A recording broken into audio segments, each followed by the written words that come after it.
اسرائيل يا اخوانا دولة مخوخة، ما يغركوش الوش الجامد اللي هي رسمه لنا ده، لا ده ورا الخلقة دي خوف ورعب مش طبيعي، دولة مكروهة من طوب الارض. فلما ظهرت الحركة الصهيونية على ايد هرتزل سنة 1897 ظهر حاجة كده اسمها بروتوكولات حكومات صهيونية، ودي شوية خطط للسيطرة على العالم وبالذات اكتر الشرق الاوسط. بس لحد يعرف مين اللي كاتبها ولا مين اللي مؤلفها ولا هي صح ولا غلط.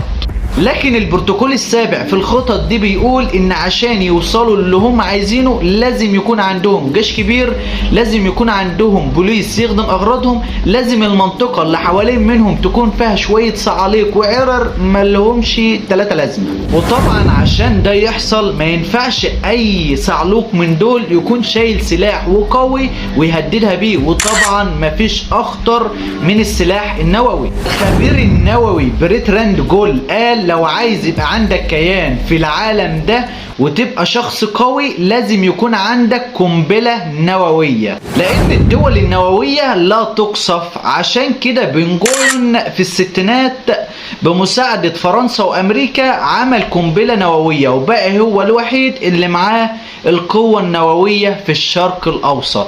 لو عجبك الفيديو ما تنساش تعمل لايك وشير القناة عشان تشوف كل جديد.